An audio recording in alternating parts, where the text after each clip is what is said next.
بسم اللہ الرحمن الرحیم۔ السلام علیکم ورحمۃ اللہ وبرکاتہ۔ معزز سامعین و ناظرین، جیسا کہ آپ احباب جانتے ہیں کہ ماہ رمضان المبارک آنے والا ہے۔ ماہ رمضان المبارک وہ ایک عظیم اور مقدس مہینہ ہے جس کے بارے میں ایک دو گزارشات آپ احباب کے سامنے گوش گزار کرنی ہیں۔ رمضان المبارک وہ مہینہ ہے جو اللہ تعالیٰ نے حضور علیہ الصلاۃ والسلام کے غلاموں کو عطا فرمایا ہے۔ وہ مہینہ جس کے بارے میں نبی علیہ الصلاۃ والسلام نے ارشاد فرمایا، من صام رمضان ایمانا و احتسابا غفر له ما تقدم من ذنبہ۔ فرمایا میرا کوئی غلام اگر ایمان کے ساتھ اور حالت احتساب کے ساتھ روزہ رکھتا ہے، اللہ تعالیٰ اس کے روزہ رکھنے کی وجہ سے اس کی گزشتہ زندگی کے سارے گناہوں کو معاف فرما دیتا ہے۔ ایسی عظمتوں والا اور شانوں والا رمضان اللہ تعالیٰ نے حضور کے غلاموں کو عطا فرمایا ہے۔ پھر اس کے بعد نبی علیہ الصلاۃ والسلام نے ارشاد فرمایا کہ جب رمضان المبارک کی گھڑیاں آتی ہیں تو اذا دخل رمضان فتحت ابواب الجنت، اللہ تعالیٰ حضور کے غلاموں کے لیے جنت کے سارے دروازوں کو کھول دیتا ہے۔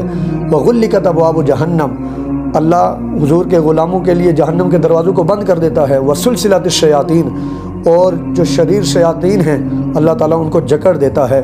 یہ اتنی عظمتوں اور رفعتوں والا مہینہ ہے جس کے اندر نبی علیہ الصلاۃ والسلام کے غلاموں کے اوپر اللہ تعالیٰ خصوصی فضل و کرم فرماتا ہے، اور رمضان کی ہر گھڑی کے اندر اللہ تعالیٰ حضور کے غلاموں کے اوپر خصوصی فضل و کرم، خصوصی رحمتیں اور خصوصی برکات کا نزول فرماتا ہے۔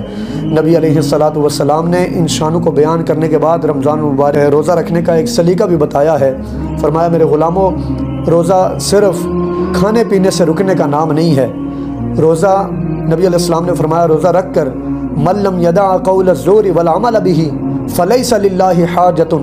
نبی علیہ السلام نے فرمایا جو بندہ روزہ رکھتا ہے پھر وہ جھوٹ کو نہیں چھوڑتا اور جھوٹ کے اوپر عمل بھی کرتا ہے، حضور نے فرمایا ایسے بندے کے بھوکا اور پیاسا رہنے کے اللہ رب ذوالجلال کو کوئی حاجت نہیں ہے۔ یعنی کوئی بندہ اگر روزہ بھی رکھتا ہے پھر جھوٹ بھی بولتا ہے تو ایسے بندے کا کوئی روزہ نہیں ہے۔ مولا کائنات حیدر کرار رضی اللہ تعالیٰ عنہ، آپ نے روزے کی جو ڈیفینیشن بتائی ہے، آپ فرماتے ہیں کہ ان الصیام لیس من الطعام والشراب۔ آپ نے فرمایا روزہ صرف کھانے سے اور پینے سے رکنے کا نام نہیں ہے۔ آپ نے فرمایا ولکن من الکذب والباطل واللغو۔ حضور کے غلاموں کو چاہیے کہ جب وہ اللہ کی رضا کی خاطر روزہ رکھیں تو وہ جھوٹ سے بھی بچیں، وہ باطل چیزوں سے بھی بچیں، وہ لغویات سے بھی بچیں۔ اب باطل چیزیں کون سی ہیں، لغو چیزیں کون سی ہیں؟ روزہ رکھ کر انسان اگر نظروں کا غلط استعمال کرتا ہے تو وہ روزے کو خراب کر رہا ہے۔ روزہ رکھ کر انسان زبان کا غلط استعمال کرتا ہے، اس کا جو ہے وہ خراب ہو رہا ہے اور وہ روزے کو نقصان پہنچا رہا ہے، اپنے روزے کو ختم کر رہا ہے۔ اگر انسان روزہ رکھ کر اپنے کانوں کا غلط استعمال کرتا ہے تو اس کا مطلب ہے وہ اپنے روزے کو نقصان پہنچا رہا ہے۔ اگر انسان روزہ رکھ کر اپنے قدموں کا غلط استعمال کرتا ہے تو پھر بھی وہ اپنے روزے کو نقصان پہنچا رہا ہے۔ سامعین ذی وقار، روزہ رکھ کر ہمیں ان حواس خمسہ کی اور اپنے پورے جسم کو جو ہے وہ ساری خطاؤں سے بچانا ہے۔ جب ہم کامل طور کے اوپر روزہ رکھ کر اپنی آنکھوں کے اندر حیا پیدا کر دیں گے، اپنی زبانوں کے اوپر ذکر مصطفیٰ اور ذکر خدا جاری رکھیں گے، اپنے قدموں کا استعمال اللہ کے گھر کی طرف کریں گے۔ سامعین ذی وقار، میری آپ سے یہی گزارش ہے کہ اللہ تعالیٰ مجھے اور آپ سب کو اس ماہ مقدس کے اندر اس کی ایک ایک گھڑی کا ادب و احترام کرنے کی توفیق عطا فرمائے، اس سے محبت کرنے کی توفیق عطا فرمائے۔ اب ہمارے گھر میں اگر کوئی مہمان آ جائے تو ہمارا جی چاہتا ہے ہم دل کھول کر اس کے سامنے پیش کر دیں تاکہ اس کی کسی تواضع، اس کی کسی نیازمندی میں جو ہے وہ فرق نہ آ جائے۔